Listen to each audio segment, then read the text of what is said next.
બોલો શ્રી કૃષ્ણ કનૈયા લાલ કી જય. દ્વારિકાધીશ કી જય. ભાગવત ભગવાન કી જય. વસુદેવ સુતં દેવં કંસચારુણમર્દનમ દેવકી પરમાનંદમ કૃષ્ણં વંદે જગદ્ગુરુ. પ્રથમ નમો ગુરુદેવને લરી લરી લાગો પાય. માત પિતાને વંદન કરું રાખો શરણની માર. એજી મંગલ દિવસ યાજનો, એજી મંગલ દિવસ યાજનો મંગલ સર્વનું થાય. દાસ જૈસના માનજો વંદન લાખ કરોડ. દાસ જૈસના માનજો વંદન લાખ કરોડ. શ્રી પરમાત્મને નમઃ. શ્રી ગણેશાય નમઃ. પરમ પવિત્ર જે શ્રીમદ ભગવદ ગીતા એક એવો દિવ્ય પ્રકાશ છે, એક એવી દિવ્ય વાણી છે, એક એવો દિવ્ય સતમાર્ગ છે કે જે આ જીવાત્માને આ ઘોર અંધકાર રૂપી જગતમાં પ્રકાશ આપીને સન્માર્ગે લઈ જવાનું કાર્ય આપણી આ ભગવદ ગીતા કરે છે. અર્જુન અનેક મોહની અંદર, સમાજ અને કુટુંબ આ જગતના મોહની અંદર એવો અંધકાર છવાઈ ગયો છે કે એને દેખાતો નથી કે સ્વયં પ્રકાશ ક્યાં પડ્યો છે. જીવાત્મા સ્વયં પ્રકાશની અંદર હોવા છતાં પણ એ સ્વયં પ્રકાશને જાતે ઢાંકી દીધો છે, પરંતુ એ પ્રકાશને જોઈ શકતો નથી. એને જોઈએ છે તો પ્રકાશ, એને જોવે છે શાંતિ, જોઈએ છે સુખ, પણ એ સુખ જ્યાં પડ્યું છે, એ પ્રકાશ જ્યાં ઉદ્ભવ થયેલો છે, એ પ્રકાશની અંદર એ ખોળતો નથી. વસ્તુ જ્યાં ખોવાની છે ત્યાં ખોળે તો વસ્તુ મળી જતી હોય છે. વસ્તુ જ્યાં નથી ખોવાની અને ત્યાં જઈને જો શોધે તો ત્યાં ક્યારે વસ્તુ મળવાની નથી. આ જીવાત્માને પરમાત્માની પ્રાપ્તિ માટે જન્મ મળ્યો છે, પરંતુ પરમાત્માની પ્રાપ્તિ માટે આ જગતમાં દરેક લોકો એક મનુષ્ય પ્રયત્ન તો કરે છે, પરંતુ સન્મતિ ન હોવાથી સન્માર્ગ એને દેખાતો નથી કે પરમાત્મા ક્યાં દેખાય છે, પરમાત્મા મને કેવી રીતે પ્રાપ્તિ થશે. અરે ઘણા લોકોનો એ ઉદ્દેશ્ય એનો હતો કે પરમાત્માની પ્રાપ્તિ કરવી છે, એ હું તમને સપનામાં પણ ખબર હોતી નથી. એટલો આ જગતની અંદર ભોગવાઈ ગયેલા હોય છે. ભગવદ ગીતા આપણને એક ઈશ્વરને તરફ જવાનો એક રાહ અને એક ચીલો, એક રસ્તો, માર્ગદર્શન આપે છે. માટે ભગવદ ગીતાનો દરરોજ અભ્યાસ કરવો જોઈએ. જે દરરોજ અભ્યાસ કરે છે એને જ આ જ્ઞાન પ્રાપ્ત થાય છે. 1 કલાક જ્ઞાન પ્રાપ્ત કરી દીધું અને પછી જો એની પાછળ મનન ના કરીએ, એની પાછળ જો ચિંતન ના કરીએ તો ચિદાત્માની પ્રાપ્તિ થતી નથી. જગતની ચિંતન કરવાનો જેટલો સમય જાય છે એટલો આ જીવાત્મા પરમાત્માનું ચિંતન કરતો નથી. ધનનું જેટલું ચિંતન કરે છે એટલું પરમાત્માનું ચિંતન કરતો નથી. આખો દિવસ ધન અને નોકરી, પૈસો, કુટુંબનું જેટલું ચિંતન કરે છે આ બધું એને સુખ મળે છે, પણ જો પરમાત્માનું જો આટલું ચિંતન કરે તો એના તો પરમાત્માની પ્રાપ્તિ થઈ જાય છે. ગઈકાલે શ્રી કૃષ્ણએ ભગવાન અર્જુનને જે જ્ઞાન આપ્યું હતું એ સાંખ્ય યોગનું જ્ઞાન આપ્યું હતું. કહે છે કે આ સાંખ્ય યોગ અને આ સ્થિત પ્રજ્ઞાના જે લક્ષણો છે એ સ્થિત પ્રજ્ઞાના અંદર મનુષ્ય કેવું બોલે છે, કેવું ચાલે છે, એનો વ્યવહાર મારે જાણવો છે. કહે છે કે મનુષ્ય જ્યારે સમબુદ્ધિમાં આવી જાય તો એનો વ્યવહાર કેવો હશે. જ્યારે એ નિષ્કામ કર્મ કરતો હશે તો એ કર્તવ્ય કર્મ કરીને એ પોતાનું ગુજરાન કેવી રીતે ચલાવતો હશે. નિષ્કામ કર્મ કરીએ તો કદાચ ક્યારે જે 2 પૈસા મળવા જોઈએ ન પણ મળે, ઓછા પણ મળે, તો એનો વ્યવહાર કેવી રીતે કરતો હશે. અનેક પ્રકારના પ્રશ્નો પૂછ્યા અને ભગવાન એને અનેક પ્રકારના એને સમજાવે છે. વિષયોથી દૂર થાય છે પરંતુ રસ બાકી રહી જાય છે. અનેક પ્રકારનું એનું માર્ગદર્શન આપે છે. માર્ગદર્શન આપ્યા પછી આજે આપણે બીજા અધ્યાયના આપણે જે પહોંચ્યા છીએ એ 62મા શ્લોક સુધી પહોંચ્યા છે. 61મા શ્લોકની અંદર પણ કહે છે કે સંયમ અને ધ્યાન અને એકાગ્રતાની બહુ જરૂર છે. તાની સર્વાણી સંયમ્ય યુક્ત આસિત મતપર વસે યસેન્દ્રિયાની તસ્ય પ્રજ્ઞા પ્રતિષ્ઠિતા. કહે છે કે ઇન્દ્રિયોને કાબુ રાખવામાં, સ્થિરતામાં એ ખરેખર એને પરમાત્માની પ્રાપ્તિ થાય છે. ઈશ્વરનું સ્મરણ કરવાથી જીવ સ્થિર થાય છે. જ્યાં સુધી ભગવાન ઈશ્વરનું જ્યાં સુધી આ મનુષ્ય ચિંતન નહીં કરે ત્યાં સુધી એ પરમાત્મામાં એનું મન સ્થિર થવાનું નથી. આવો હવે આપણે 62મા શ્લોકથી આગળ શરૂઆત કરીએ. ધ્યાયતો વિષયાન પુંસ સંસ્થેષુ પ્રજાયતે સંગાત સંજાયતે કામ કામત ક્રોધાભિજાયતે ક્રોધાત ભવતિ सम्मोह सम्मोहात् स्मृति विभ्रम स्मृति भंसात् बुद्धिनाशो बुद्धिनाशात् प्रनश्यति. ભગવદ ગીતાના બીજા અધ્યાયનો 62 અને 63મો જે શ્લોક છે એ સમજાવે છે. શું સમજાવે છે કે વિષયોનું ચિંતન કરવા વાળા. આ વિષય એટલે 5 વિષયો છે: શબ્દ, સ્પર્શ, રસ, રૂપ અને ગંધ. સારી ગંધ લેવામાં, સારું ખાવામાં, સારું જોવામાં, સારું સ્પર્શ કરવામાં, સારું સાંભળવામાં, આ જે વિષયોમાં જગતમાં જેનું મન જાય છે, વિષયોનું ચિંતન કરવા વાળા, જગતનું જે ચિંતન કરે છે. હમણાં જ આપણે ચર્ચા કરી કે જગતનું જે ચિંતન કરે છે એને જગત મળે છે, પરમાત્માનું ચિંતન કરે છે અને પરમાત્મા મળે છે.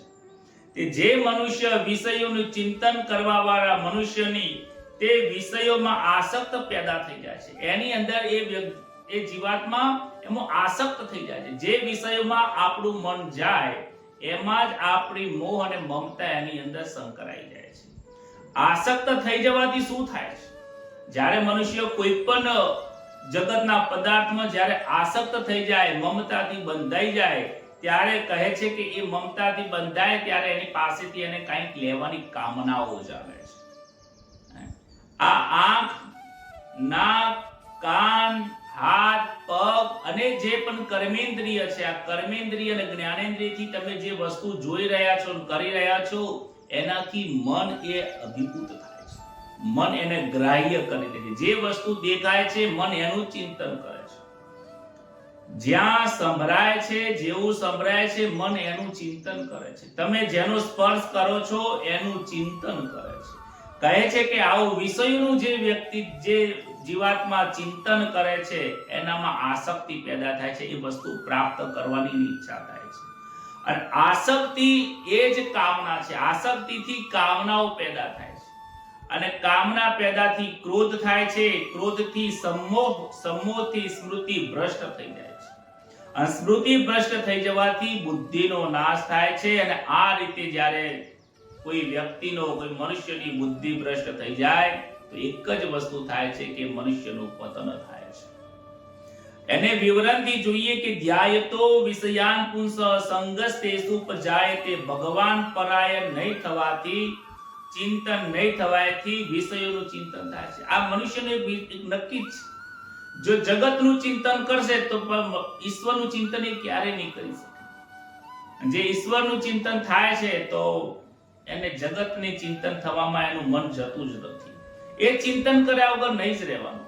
જો આખો દિવસ તમે પરમાત્માનું ધ્યાન ને એનું મનન એના વિશે જ, તો તમે એમના વિયોગમાં જ એના ભજન લખો કે એની વિશે તમે ચર્ચા કરો, એના વિશે તમે ભગવાનનો વિયોગ થાય અને વારંવાર ઈશ્વરને તમે યાદ કરો. સવારમાં ઉઠીને યાદ કરો, પછી નાહી ધોઈને યાદ કરો, બપોરે યાદ કરો, સાંજે યાદ કરો, રાત્રે સૂતી વખતે યાદ કરો અને ભગવાનની પ્રાપ્તિ કરવી છે, આવી ઝંખના થાય ને તો તમારું મન સદાય એમાં જ રહે.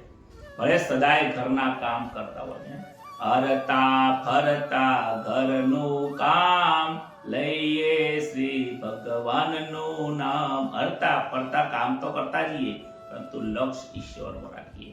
પરંતુ જેનું આવું લક્ષ્ય નથી એને વિષયોમાં લક્ષ્ય જતું રહે છે અને વિષયોમાં આસક્તિ થાય છે.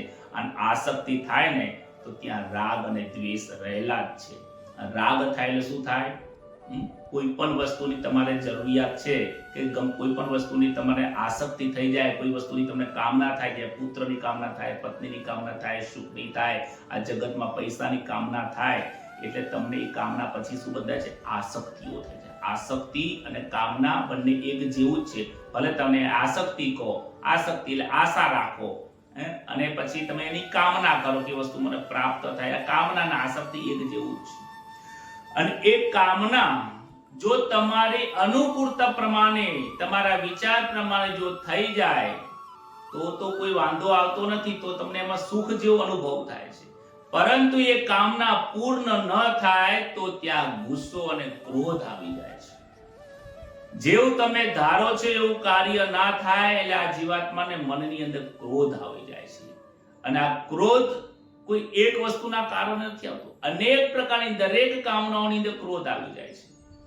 અને દરેક ઈચ્છાઓ તમે જે ધારો છો, જે તમારી આશાઓ છે, બધી જ ઈચ્છાઓ અને આશાઓ પૂર્ણ થાય એવું આ જગતમાં શક્ય નથી. કારણ કે તમે ઈચ્છા કરવા વાળો છો, તમે ઈચ્છા કરી શકો છો, પણ ઈચ્છા પ્રમાણે સામે ફળ પ્રાપ્ત કરવું એ તમારે હાથમાં નથી.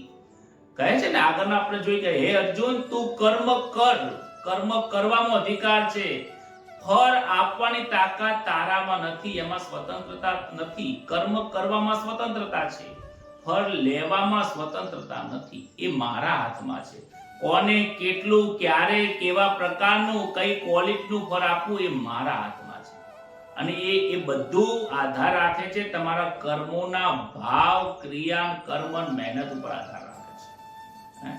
ઘણી વખત કોઈની સેવા કરે પણ સેવા કરવા પાસે લેવાની ભાવના હોય તો એ સેવા ગણાતી નથી. આવું સૂક્ષ્મ વસ્તુ ઈશ્વર ધ્યાનમાં રાખે છે. તમારા હૃદયમાં બેસીને ધ્યાન રાખે. એટલે દરેક કામનાઓ તમારી પૂર્ણ થવાની નથી. અને પૂર્ણ ના થાય એટલે સ્વાભાવિક છે કે તમને એના પ્રત્યે રાગ છે, એટલે તમને ત્યાં શું થવાનું છે? ક્રોધ થાય છે. અને જ્યારે ક્રોધ છે ને એક જગ્યા ઉપર નહીં, પરંતુ એક કામ, અહીંયા ભગવાને ક્રોધની વાત કરી છે, પણ ઘણી જગ્યા ઉપર કામ, ક્રોધ અને લોભ અને મોહ, કામ, ક્રોધ, લોભ ને મોહ, આ જે વસ્તુ છે ચારે ચારની પાછળ રાગ રહેલા છે. કોઈ વ્યક્તિને સ્ત્રીમાં રાગ હોય છે તો એની અંદર કામના ભોગવવાની ઈચ્છા થાય છે. પછી લોભ પણ હોય છે, પૈસામાં લોભ હોય. એક વખત વસ્તુ તમને પ્રાપ્ત થઈ જાય પછી બીજી વખત તમને પ્રાપ્ત થાય તો ત્યાં કામનાઓ રહે છે. એ પૈસા પ્રત્યે રાગ થાય છે, તમને આસક્તિ બંધાય છે, કામના થાય છે, એટલે તમને પૈસાનો લોભ થાય છે. અને લોભ પૂરો ના થાય તો તમને ગુસ્સો આવે. એ કામના પૂર્ણ ના થાય તો તમને ગુસ્સો આવે છે. કામ, ક્રોધ અને લોભ, અને પાછળ આવે છે મમતા. તમને પછી અતિશય લોભ વધી જાય અને લોભ પૂર્ણ ન થાય તો પણ તમને શું આવે છે? ક્રોધ આવે છે. અને મમતાની પાછળ પણ શું થાય છે? કોઈ વ્યક્તિની પાસે તમે મમતા હોય, પ્રેમથી બંધાયેલા હોય, એ કામ, ક્રોધ, લોભ અને મોહ, મોહ એટલે મમતા, એ મમતાથી બંધાયા હોય ને ત્યાં પણ જ્યારે તમારી અનુકૂળ પરિસ્થિતિ નિર્માણ ના થાય, પ્રતિકૂળ પરિસ્થિતિ થાય તો એ વ્યક્તિ ઉપર પણ તમને ગુસ્સો આવે છે. એટલે આસક્તિ, જે કામનાઓ છે એ પૂર્ણ ન થાય એટલે ગુસ્સો આવે જ છે. કેમ ગુસ્સો આવે છે? કે એ ચારે ચાર બધી જ વસ્તુઓ ઉપર, આ જગતના દરેક પદાર્થ ઉપર આપણા મનની સાથે ત્યાં આપણે રાગથી સંકળાયેલા છીએ. જો થઈ જાય તો આનંદ થાય, ના થાય તો આપણને ગુસ્સો આવે. ગુસ્સો થવાથી ભગવાન કહે છે કે જો આ મનુષ્યને ગુસ્સો આવી જાય તો એના અંદર સંમોહ થાય છે. સંમોહનો મતલબ થાય છે મૂઢ ભાવ થઈ જાય છે. મૂઢ ભાવ એટલે એની માન લો કે એને ખબર જ ના પડે, અંધકાર છવાઈ જાય છે. બહુ કામુકની અંદર વ્યક્તિ, બહુ કામી વ્યક્તિ હોય ને, એ કામી વ્યક્તિની અંદર તમે જોજો એને આંખે કઈ દેખાય નહીં. એ પછી સામે કોણ ઊભું છે, મારી વ્યક્તિ જોડે શું સંબંધ થાય છે, કુટુંબનું છે, બહારનું છે, કોણ છે, લોકો શું કહેશે, એના વિશે વિચાર કરતો નથી. એ કામાંધ થઈ જાય. કામની અંદર મનુષ્ય કામાંધ થઈ જાય છે. લોભની અંદર પણ લોભાંધ થઈ જાય, એ પણ આંધળો થઈ જાય. બહુ લોભ પ્રાપ્ત કરે તો ખબર નથી પડતી કે મારે ભાઈ સાથે વ્યવહાર છે અને લોભ માટે થઈ હું એની સાથે સંબંધો તોડી નાખું છું. એના પર ગુસ્સો કરે છે. લોભની અંદર પણ રાગથી બંધાઈ ગયેલા હોય છે. કામ, આ બધા જ રાગ એની પાછળ રહેલું છે. એટલે એ કામાંધ જે આંધળો થઈ જાય છે. કોઈ પણ જગતની કોઈ પણ વસ્તુ મળે નહીં એટલે ક્રોધ કરે. ક્રોધની અંદર એ બધી જ વસ્તુ ભૂલી જાય કે સામે કયો વ્યવહાર થઈ રહ્યો છે, કોણ ઊભો છે, શું છે, કુટુંબના બહારના લોકો કઈ દેખાય જ નહીં અને એ મૂઢ બની જાય છે. અને આવી મૂઢ સ્મૃતિ થઈ જવાના કારણે એમની બુદ્ધિ ભ્રષ્ટ થઈ જાય છે. સ્મૃતિમાંથી એને નીકળી જાય છે કે હું કોની સાથે શું વ્યવહાર કરું. સ્મૃતિ એટલે બુદ્ધિ, બુદ્ધિમાંથી વસ્તુ નીકળી જાય કે હું જેની સાથે આ વ્યવહાર કરું છું એ મારો સગો ભાઈ છે. હું જેની સાથે આ ગુસ્સો કરું છું એ મારી જ પત્ની છે, મારો જ પતિ છે. હું કોઈનું અપમાન કરું છું એ પોતાના જ લોકો છે. અને એ કરવાથી શું થશે એ એના બુદ્ધિમાં કંઈ આવતું નથી. આ કરવાથી શું પરિણામ આવશે એનો વિચાર કરી શકતો નથી, કારણ કે એની બુદ્ધિ ભ્રષ્ટ થઈ જાય છે. એ આંધળો થઈ જાય છે, દેખાતો નથી. કોઈ છોકરાને કોઈ છોકરી ગમી જાય એટલે તમે જોજો, ન એ મા બાપનું સાંભળશે, ન કુટુંબનું સાંભળશે, અને ન એની ચિંતા સમાજની હશે, અને ન લોકો એની સાથે વ્યવહાર, ભલે દુનિયા જે કરવું કર, મારે તો પછી એની સાથે લગ્ન કરવા છે. એ આંધળો બની જાય છે. કદાચ કોઈ એને સમજાવવા જાય તો પણ એની મતિ ભ્રષ્ટ થઈ જાય છે. કેમ નથી સમજાવતા? અરે તું બ્રાહ્મણ થઈને આ કામ કરે છે, ક્ષત્રિય થઈને તું કામ કરે. એટલે શિક્ષક, તમને શિક્ષક થઈને આ શોભતું હશે? તમે મોટા અધિકારી છો, અધિકારી બનીને આ કાર્ય શોભતું છે? ક્યાં તમારું ઘર અને તમે ક્યાં? પણ એને કાંઈ જ ના દેખાય. એ કામ, ક્રોધ, લોભ અને મોહ આ ચારની અંદર આંધળો બની જાય અને કાર્ય પૂરું ના થાય તો ગુસ્સો આવે અને બુદ્ધિ એની ભ્રષ્ટ થઈ જાય છે. બુદ્ધિ એની કામ નથી કરતી, વિચારવાની ક્ષમતા એ છોડી નાખે છે. માટે બુદ્ધિનો નાશ થઈ જાય છે. અને સીધી વસ્તુ છે કે જ્યારે જીવાત્માની બુદ્ધિનો નાશ થઈ જાય ને ત્યારે તેનું પતન થઈ જાય છે. અને પતન થયા પછી કહે છે રાડ્યા પછી ડાયપણ આવ્યું, પછી કન પડ્યા પછી ખબર પડે કે મેં આવાના વ્યક્તિ જોડે લગ્ન કરી ખોટો નિર્ણય લીધો, મેં આની ભાઈ જોડે બગાડી, મેં ખોટું કામ કર્યું છે. એ આજે ખબર નહીં પડે, શરીર જ્યારે સાથ નહીં આપે, અહેસાસ થશે કે જે મેં આ ખોટી રીતે વસ્તુ પ્રાપ્ત કરી પણ એ વસ્તુ મારી સાથે કોઈ કામની રહી નથી. આવો જ્યારે અનુભવ જ્યારે એને થાય છે, એ સીધી વસ્તુ છે. વૃદ્ધાવસ્થામાં જ થાય છે. વહુ ઉપર બહુ અત્યાચાર કર્યો હોય તો મૃત્યુના સમય ઉપર યાદ આવતું હોય છે કે ભાઈ મેં આ બહુ ખોટું કામ કર્યું હતું. ખૂબ રૂપિયા કમાના હોય, ખોટી રીતે કમાના હોય, કોકને દગો આપ્યો ને તો છેલ્લા ટાઈમે ખબર પડે કે દગો આપીને ભેગું કરેલી વસ્તુ મારે કોઈ કામની નથી. આ કુટુંબ પરિવાર માટે હું દોડીને જેટલું પણ કાર્ય સેવાઓ કરી અને હું એમની પાસે તૂટી ગયો અને મેં મારો સમય વેડફી નાખ્યો અને જેના માટે મારે સમય ભગવાને મને આપ્યો તો એ પ્રાપ્ત ના કરી, એનું ભજન ના કર્યું, એ અહેસાસ વૃદ્ધાવસ્થામાં જ્યારે કશું થતું નથી ત્યારે એ અનુભવ થાય છે. પરંતુ શું, જ્યારે બધું રહી નહીં, બધું જતું રહ્યું પછી કોઈ મતલબ રહેતો નથી. સારું છે કે એટલું સમજાય છે, પણ એકથી જો સમજી જાય તો સારું, પણ ઘણા લોકોનું તો એ ઉંમરમાં પણ સમજાતું નથી. બુદ્ધિ ભ્રષ્ટ થઈ જાય છે અને એમનું પતન થાય છે અને પાછો આ મનુષ્ય લોકમાં, આ નરકના અંદર જગતમાં પાછો ફરીથી આવે છે. આગળના શ્લોકની અંદર કહે છે રાગ દ્વેષ વૈયુક્તસ્તુ વિષયાનિન્દ્રયેશ્ચરન આત્મવસ્યૈર વિધેયાત્મા પ્રસાદમધિગચ્છતિ પ્રસાદે સર્વ દુઃખાનાં હાનિરસ્યોપજાયતે પ્રસન્ન ચેતસો યાસુ બુદ્ધિ પર્યવતિષ્ઠતે. શું કહે છે કે સ્થિત પ્રજ્ઞાના અંદર કેવી રીતે ચાલે છે, કેવી રીતે વ્યવહાર કરે છે એ સમજાવે છે કે વશ કરેલા અંતઃકરણ વાળો કર્મયોગી, જેને પોતાના અંતઃકરણને જેને વશ કરી દીધા છે.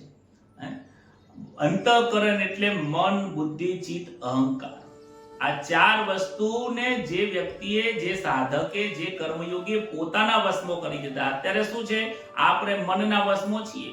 બુદ્ધિ જેમ કે એમ કરીએ, મન કે એમ કરીએ, આપણે મનના ગુલામ થઈ ગયા છીએ. જ્યાં સુધી મનના ગુલામ થયેલા હશો ને ત્યાં સુધી ઈશ્વરની પ્રાપ્તિ તો થવાની જ નથી.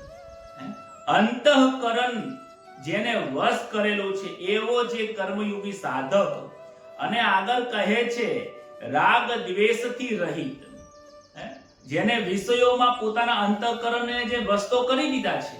ઘણા લોકો વશ કરે છે, પરંતુ કેવી રીતે, આજે ખાવાનું કીધું કે આજે કોઈ વસ્તુ પર વશ કરી દે, આજ તો મારા નથી જ કરવું, આ મન ઉપર ફોર્સ આલે, ભાર આપીને મનને દબાઈને એમ કરતા હોય. પરંતુ ક્યાંક જે મનને દબાવવા જાય છે ને એ લોકોને અંતઃકરણમાં સૂક્ષ્મ વાસનાઓ રહેલી હોય છે. આજે દબાઈ નાખે કે આવતીકાલે તે પાછું અતેવા થઈ જાય. કેમ? એ વાસના પડી હતી એટલે પાછું આ કાર્ય કરવા માંડ્યું છે. એટલે શું કહે છે, જે રાગ અને દ્વેષથી રહિત છે, દરેક વિષયો ઉપર, ઇન્દ્રિયો ઉપર એને કંટ્રોલ કર્યો છે, મન, બુદ્ધિ, ચિત્ત, અહંકાર ઉપર, અને રાગ દ્વેષથી રહિત છે. કોઈ કાર્ય થાય તો એને કોઈ રાગ પણ ના થાય, દ્વેષ પણ ના થાય, સુખ પણ ના થાય, દુઃખ પણ ના થાય. અને પોતાનામાં વશ કરેલી ઇન્દ્રિયો દ્વારા વિષયોનું સેવન કરતો હોવા છતાં પણ અંતઃકરણની પ્રસન્નતાને લઈને પ્રાપ્ત થાય છે. આપણે હવે આટલું સમજવાની જરૂર છે. શું કહે છે? પ્રસન્નતા પ્રાપ્ત થવાથી સઘળા દુઃખો નાશ પામે છે. એવા પ્રસન્ન ચિત્ત સાધકની બુદ્ધિ સંદેહ જલ્દીથી પરમાત્મામાં સ્થિર થઈ જાય છે. એક વિચાર આવે કે જેને સુખ ન થાય, દુઃખ ન થાય, અને નિસ્વાર્થ ભાવથી આ જગતની અંદર કાર્ય કરે અને સદાય ભગવાનનું ચિંતન કરે, જગતનું ચિંતન ન કરે, તો એક મનમાં શંકા થાય તો કે એનું ઘર અને પરિવાર ચાલે કેવી રીતે? તો એનો મતલબ એવો નથી કે જે આવા જીતેન્દ્રિય સાધક છે, જેને મન ઉપર કંટ્રોલ કર્યો અને મન, ચિત્ત, અહંકાર ઉપર જેમને વશ કરેલા છે, એ લોકો આ જગતમાં નહીં જીવતા. જીવતા હોય છે અને આ જગતમાં જ રહેતા હોય છે, પરંતુ જર કમરવત રહેતા હોય છે. વિષયો ભોગવતા જ હોય છે. સાચા સંતો એ પણ ખાય, પીવે, બોલે, ચાલે, કોકના લગ્નમાં પણ જાય, વ્યવહાર પણ કરતા હોય છે, સંતાન પણ થતા હોય છે, એમના લગ્ન પણ કરે, વ્યવહાર આનો વાત, કારણ કે શરીર છે એટલે વ્યવહાર રહેવાનો છે. પરંતુ એ વ્યવહારમાં વણાઈ નથી જતા, એ વ્યવહારમાં એમને રાગ થતો નથી. આપણને કોઈ પણ વ્યવહાર સાથે રાગ થાય છે એટલે દુઃખ ને સુખ થાય છે.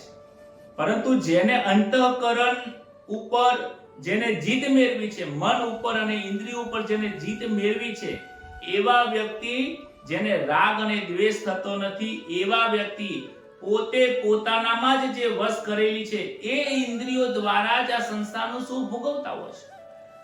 એ પણ હાથથી વસ્તુ લે છે, ખાય છે, બોલે છે, પીવે છે, બધો જ વ્યવહાર કરે છે, અને કર્યા વગર છૂટકો પણ નથી. શરીર છે પરંતુ એ વ્યવહાર કરે છે, પરંતુ એ વ્યવહારની પાછળ એમને રાગ અને દ્વેષ એ વિષયોમાં ફસાઈ નથી જતા. ભોગો ભોગવે પણ ભોગમાં ભોગવાઈ નથી જતા. જે જીતેન્દ્રિય નથી એ પણ ભોગો ભોગવે છે, જીતેન્દ્રિય છે એ પણ ભોગો ભોગવે છે. ફરક એટલો જ છે કે પેલા ભોગોમાં ભોગવાઈ જાય છે, આ ભોગોને ખાલી શરીરના વ્યવહાર પૂરતું જ ઉપયોગ કરે છે.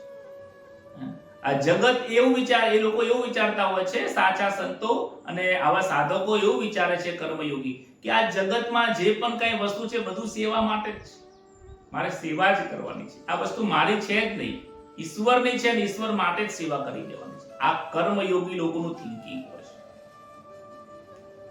પાણીમાં કમળ હોય અને કમળના પાનને જેમ જળ સ્પર્શ નથી કરતું, એવી રીતે જેમ કમળના પાન પાણીની સાથે પલળાઈ નથી જતા, એવી રીતે સુખ અને દુઃખ જ્યારે પણ આ જગતમાં કોઈ પણ વ્યવહાર આવે તો એ વ્યવહારના સમય ઉપર એ ધ્યાન રાખે છે, એ સચેત રહેતા હોય છે કે મારે આની સાથે ભોગવાઈ જવાનું નથી, કારણ કે મારું લક્ષ્ય આ નથી, આ તો આ દેહ છે, માટે અહીંયા આવવું પડ્યું. કોઈના સાથે લગ્નમાં જવું પડે, ઈશ્વરનું ભજન હોય પણ વ્યવહાર છે તો લગ્નમાં જવું પડશે, તો કેવી રીતે જશે? શરીરથી જતા રહેશે, મનથી એ અલગ રહેશે. લગ્ન થયા છે, સંતાનની જરૂર તો પડશે, તો એ જે ભોગ ભોગવે છે એની પાછળ પણ એમનું એક જ ઉદ્દેશ્ય છે કે મારે સંતાન પ્રાપ્તિ થયા પછી ઈશ્વરની જ પ્રાપ્તિ કરવાની છે. સંતાન એ સંસાર માટે છે, ઈશ્વર એ પોતાના માટે છે. એમનું લક્ષ્ય આખું અલગ જ હોય છે. ભોજન કરવા બેસે તો ભોજનમાં એમને રસ આવે નહીં, અને ગમે તેટલી મીઠી મીઠી વસ્તુ બનાવી, ગમે એટલી સુંદર વાનગી બનાવી, છતાં એમાં ભોગવાઈ નથી જતા. એ આપણે જેમ કહે ને કે પીલની વખતે બનાવી હતી એવું બનાવો, એવી વાસનાઓ એમના મનમાં હોતી જ નથી. વાસનાઓને તો કાપી મારી મચોડી કરી બાળી હળગાઈને ફેંકી દીધી હોય છે. આવા લોકો કેવા થાય છે કે અંતઃકરણમાં એમને પ્રસન્નતા હોય છે, જે સુખ દુઃખ ને સમાન માને છે, જેનામાં રાગ અને દ્વેષ નથી, અને પોતાના મનને જેને સ્થિર કર્યું છે એવા લોકોને જ પ્રસન્નતા પ્રાપ્ત થાય છે. આખી દુનિયાને પ્રસન્નતા લેવી છે. કોઈને ખાવામાં પ્રસન્નતા આવે, કોઈને ફરવામાં પ્રસન્નતા આવે છે. આજ તો આનંદ આવી ગયો, ફરવામાં મજા આવી ગઈ, પ્રસન્ન થઈ ગયા. પ્રસન્ન એ પ્રસન્નતા નથી, એ પ્રસન્નતા ટેમ્પરરી છે, અને ત્યાંથી તમે નીકળી જશો એટલે પ્રસન્નતા જતી રહેશે. આ જે પ્રસન્નતા છે, આ જે સુખ છે એ અનંત કાળ માટે છે. જેને આ ઈશ્વરના જ્ઞાનની, ઈશ્વરના સુખની જેને પ્રસન્નતા પ્રાપ્ત થઈ ગઈ છે, એને ક્યારેય પ્રસન્નતા જતી નથી. કહે છે પ્રસન્નતા પ્રાપ્ત થવાથી એને સઘળા દુઃખો દૂર થઈ જાય છે. નિષ્કામ કર્મ કરે તો બંધન ક્યાંથી થવાનું છે? કોઈ વિષયોની સાથે એનું મન જાય જ નહીં, તો વિષયોની સાથે એને ભોગવે જ નહીં. બરાબર છે, ભોગવાય પણ મનથી ના ભોગવતો હોય તો એને એનું બંધન થવાનું જ નથી. જ્યારે આ બંધન ના થાય તો કર્મનું ફળ પણ એ સારું ખોટું ઉત્પન્ન થવાનું નથી. માટે એને પાપ અને પુણ્ય બંને લાગતા નથી, એ ન્યુટ્રલ થઈ જાય છે. એટલે કહે છે કે એના સઘળા દુઃખો નાશ પામી જાય છે, અને એવા પ્રસન્ન ચિત્ત સાધકની બુદ્ધિ નિસંદેહ જલ્દીથી પ્રાપ્ત મને થઈ જાય છે, પરમાત્માની પ્રાપ્તિ કરે. નિસંદેહ શબ્દ વાપરે છે. ભગવાન કહે છે આમાં તારે કોઈ સંદેહ રાખવાની જરૂર નથી. જો તું સંદેહ રાખીશ તો વસ્તુ અલગ છે, બાકી તો હું પરમાત્માના મુખમાંથી વાણી આ નીકળેલી છે. ભગવાન પરમાત્મા ખુદ કહે છે કે તારે નિસંદેહ સમજવાનું છે, કે જે જીતેન્દ્રિય બની ગયો છે, વિષયમાં જેનો લેશ માત્ર પણ રસ જતો નથી, નિરસ જે વ્યક્તિ, કારણ કે ઈશ્વરે નિરસ છે તો તમારે નિરસ બનવું જ પડશે. ભગવાન નિષ્કામ છે તો તારે પણ નિષ્કામ બનવું પડશે. ભગવાન જીતેન્દ્રિય છે તો તારે પણ જીતેન્દ્રિય બનવું પડશે, તો જ એની ઓળખાણ થશે, નહીતર તને ઓળખાણ થવાની નથી. આ જ વાત સાથે આગળની શ્લોકની અંદર કહે છે, 66મા શ્લોકમાં કહે છે કે બે શ્લોકોની વાત કરી દીધી, હવે વ્યતિરેક્તિ અને પુષ્ટિ કરે છે. કહે છે સંસારની પ્રિયમાં પ્રિય વસ્તુ મળતા પણ પ્રસન્ન ના થવું, અને પ્રસન્ન ના થવું, અપ્રિયમાં અપ્રિય વસ્તુ મળે તો ઉદ્વિગ્ન થવું. કેટલો શબ્દ મસ્ત વાપરે છે. તમને મનગમતી વસ્તુ મળી જાય, હવે જો જેનું મન મરી ગયું છે ને એને તો મનગમતી વસ્તુ કોઈ હોતી જ નથી, અને જેનું મન મરી ગયું છે ને એને ના ગમતી વસ્તુ એ હોતી જ નથી. એટલે પણ છતાં પણ કહે છે કે કદાચ તમને જે સંસારની અંદર સૌથી વધારે ગમતી વસ્તુ કદાચ તમને પ્રાપ્ત થઈ જાય, તમે જે ચાહતા હતા એ વસ્તુ તમને પ્રાપ્ત થઈ ગઈ, તો પણ તમને એમાં પ્રસન્નતા ના થવી જોઈએ. તમે એમાં હર્ષમાં તમે છલકાઈ ના જવા જોઈએ. હા, ભગવાને બહુ મજા આવી, ભગવાનની કૃપા થઈ ગઈ. આજ તો આવું ન થવું જોઈએ. કેમ આવું થાય છે એનો મતલબ એવો છે કે તમારી ઈચ્છા ત્યાં પૂરી થાય છે. જ્યારે ઈચ્છા નહીં પૂરી થાય તો તમને દુઃખ થવાનું છે. કહે છે અપ્રિયમાં અપ્રિય વસ્તુ, જે તમને નથી ગમતી એવી વસ્તુ તમારી સામે આવે, ચાહે વ્યવહારમાં આવે, કુટુંબમાં આવે, પરિવારમાં આવે, ધનમાં આવે, ધંધામાં આવે, અપ્રિયમાં અપ્રિય વસ્તુ પણ જો આવી જાય તો તમે એની પાછળ ઉદ્વિગ્ન ન થવું જોઈએ, દુઃખી ન થવું જોઈએ, ત્યાં દ્વેષ પણ ન થવું જોઈએ. બંને જગ્યાએ જ્યારે મન શાંત રહે છે એને પ્રસન્ન ચિત્ત કહેવાય છે. અને એ પ્રસન્નતા તો તમને ખબર જ છે કે પ્રસન્નતા ક્યારે નો વિનાશ થતો નથી, કારણ કે પ્રસન્ન રહેવું ઈશ્વરની સર્વોપરી ભક્તિ છે. ઈશ્વરનું સ્વરૂપ પ્રસન્નતા છે. તો ઈશ્વરનું સ્વરૂપ પ્રસન્નતા છે તો આત્મા પણ પ્રસન્ન જ છે. તો આત્માની પ્રાપ્તિ કરવા માટે સદાય પ્રસન્ન રહેવું પડશે. ગમે તેવી પરિસ્થિતિ થાય આનંદ આનંદ આનંદ બાલે. આવું આ ભગવત જ્ઞાન છે. ગીતાજીના અંદર કહે છે કે કેવી રીતે તારે પ્રસન્ન રહેવું જોઈએ અને તારી પ્રસન્નતા કાયમ માટે રહે એના માટે 65મા શ્લોકમાં જે કીધું છે એવું જીવન જીવવું જોઈએ. નાસ્તિ બુદ્ધિર્યુક્તસ્ય ન ચાયુક્તસ્ય ભાવના ન ચા ભાવયત શાંતિ રસાંત્યસ્ય કુત સુખમ. ખૂબ સરસ મજાનો આ શ્લોક છે. જેને મન અને ઇન્દ્રિયોને સંયમિત નથી કર્યા, ત્યાં સંયમિત કરે છે એની વાત કરતા હતા, હવે બીજી વાત કરે છે કે જેને મન અને ઇન્દ્રિયોને સંયમિત નથી કર્યા તેવા મનુષ્યની વ્યવસાત્મિકા બુદ્ધિ નથી થતી. ફરીથી અહીંયા વ્યવસાત્મિકા શબ્દ આવે. વ્યવસાત્મિકા બુદ્ધિ એટલે કે જેનું લક્ષ્ય ફક્ત ને ફક્ત પરમાત્મા તરફ જ છે, જેને ઈશ્વરની જ પ્રાપ્તિનું લક્ષ્ય છે, બીજું કોઈ લક્ષ્ય નથી, એની વ્યવસાત્મિકા બુદ્ધિ છે. એક જ લક્ષ્ય ઈશ્વરની પ્રાપ્તિ. હવે જેનું જીવન આવું જીતેન્દ્રિય છે જ નહીં, જેનો વિષયોમાં જ મન ફરકે છે, બરાબર, તો એને તો ઈશ્વરનું લક્ષ્ય ક્યાંથી થવાનું છે? વ્યવસાત્મિકા બુદ્ધિ નહીં થવાથી, હવે આવી બુદ્ધિ ન થવાના કારણે શું થાય? તેના કર્તવ્ય પરાયણમાં ભાવના થતી નથી. એનું જે સ્વધર્મ છે એ એને પાલન કરવાની ઈચ્છા થતી નથી, અને એવી ભાવના ન થવાથી તેને શાંતિ મળતી નથી. અને પછી શાંતિ રહિત મનુષ્યને તો સુખની પ્રાપ્તિ કેવી રીતે થઈ શકે? ભગવાન અહીંયા ક્વેશ્ચન બનાવે છે, ક્વેશ્ચન માર્ક કરીને કહે છે કે જો શાંતિ ના મળે તો સુખની પ્રાપ્તિ પણ કેવી રીતે મળી શકે? શાંતિ હોય એને જ સુખ કહી શકાય, જ્યાં શાંતિ નથી એને સુખ કહી શકાય? કેવી રીતે કહી શકાય?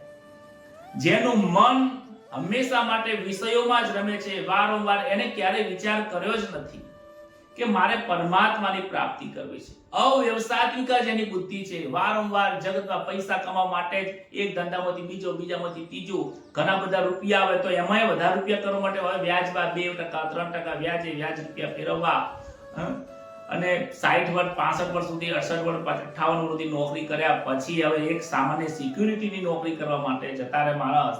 વિચાર કરો, એને તો ઈશ્વરની પ્રાપ્તિ કરવાનું લક્ષ્ય જ ક્યાં? ખાવું, પીવું, ફરવું, હરવું, મોજ શોખ કરવો, પૈસા ઉડાડવા, અને આ જગતની અંદર એક લાભ ભોગ જ ભોગવવા, બીજી કોઈ વાત જ નહીં. આ અવ્યવસાયિકા બુદ્ધિ છે. જેને પરમાત્મા શું છે, આ મૃત્યુ પછી શું થવાનું છે, મારું લક્ષ્ય શું છે, તત્વજ્ઞાન શું છે, હું કોણ છું, હું ક્યાંથી આવ્યો છું, આવું જેને સામાન્ય જ્ઞાન જ નથી, જેને આ રસ્તા ઉપર જે ગયો જ નથી, જેના મનમાં કોઈ આવો વિચાર જ નથી આવતો, એ મનુષ્યની સ્થિતિને કેવી રીતે સુખ પ્રાપ્ત કરી શકે? એ મનુષ્યને કહે છે કે આવા મનુષ્ય પોતાના કર્તવ્ય કર્મની અંદર જતા નથી. રૂપિયા કમાવા માટે હવે મારો પોતાનો, હું પોતે બ્રાહ્મણ છું, બ્રાહ્મણ તરીકે મારું કર્તવ્ય છે કે યજ્ઞ કરવો અને કરાવવો, જ્ઞાન લેવું અને જ્ઞાન આપવું, અને દાન લેવું, દાન આપવું, આ 6 કર્મ સિવાય હું બીજા કર્મમાં જો જતો રહું તો પછી ત્યાં મને દોષ લાગે છે.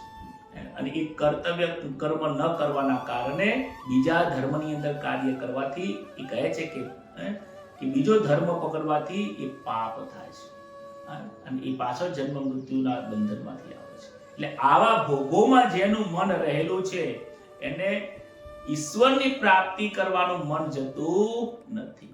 ઘણા લોકોને આપણા ભગવદ્ ગીતા આપણે શેર કરીએ પણ એની સામે કોઈ રિપ્લાય ના આપે, જોવે નહીં.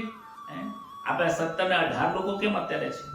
અત્યારે આને ઘણા લોકોને અત્યારે સમય નથી મળતો તો પછી પાછળથી 100, 150, 200 લોકો જોવે છે, પરંતુ સીમિત લોકો જોતા હોય છે.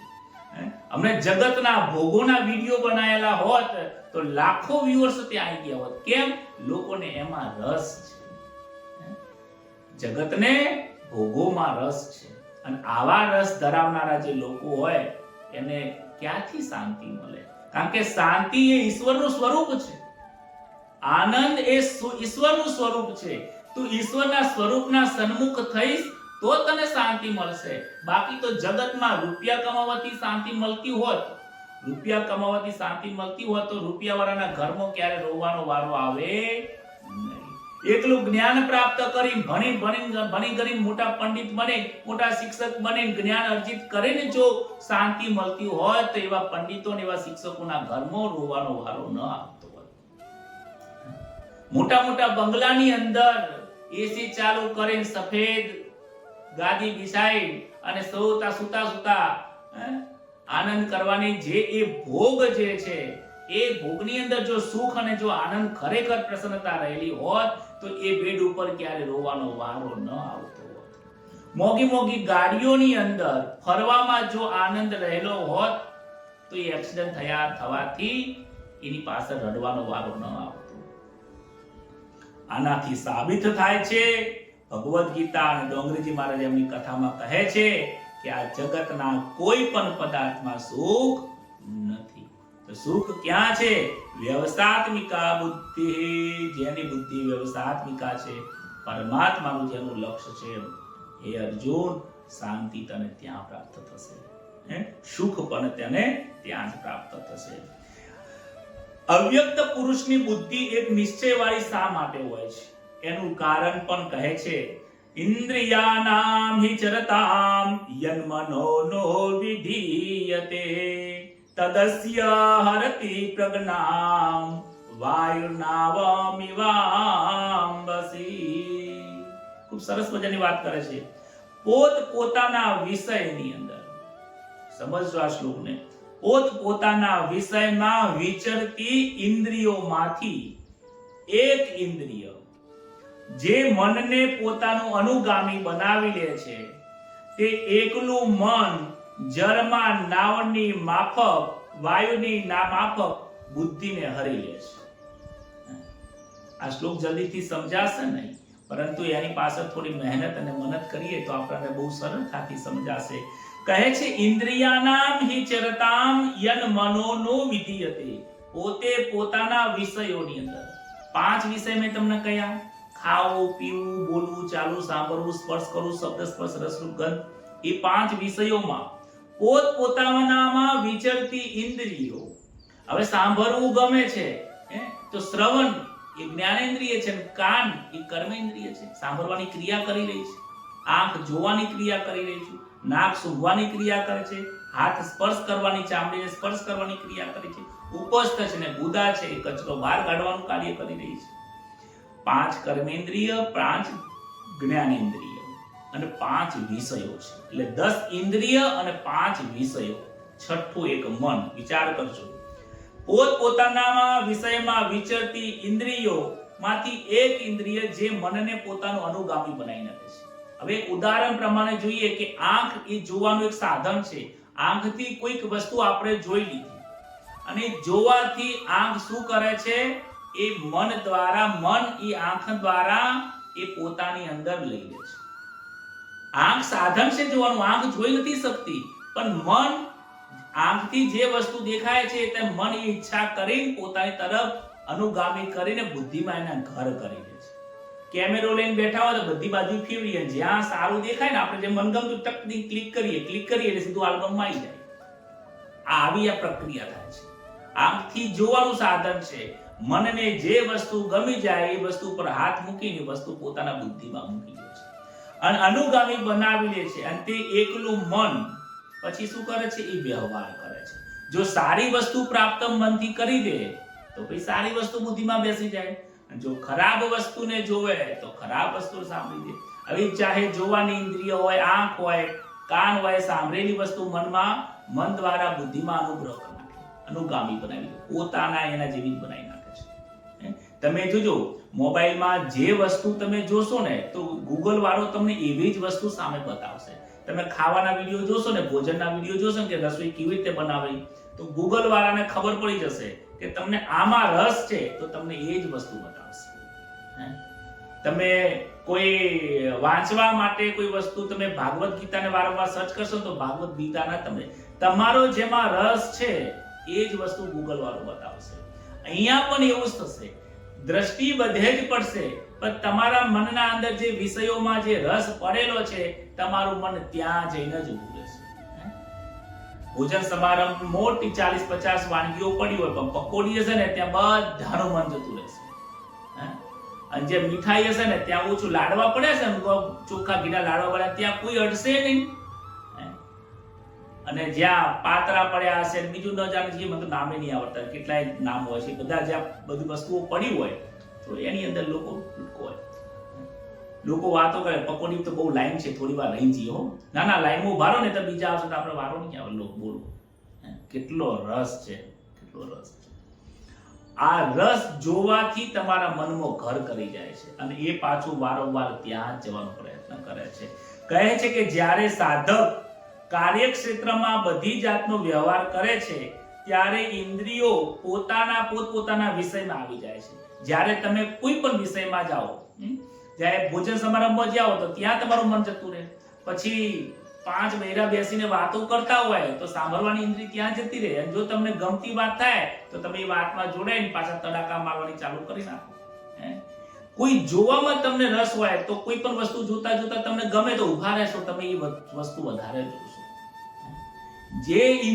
જે તમારા મનની અંદર વિષય રહેલો છે, જેમાં તમને રસ છે, વાસનાઓમાં જે વસ રહેલો છે, એ મનને ત્યાં સ્થિર કરી નાખે છે. અત્યારે જેમ કેમ કે તમે બધા લોકો ડેલી આ એક જ સમય ઉપર દરરોજ સમયસર આવીને ભગવદ કથા સાંભળો છો. કેમ?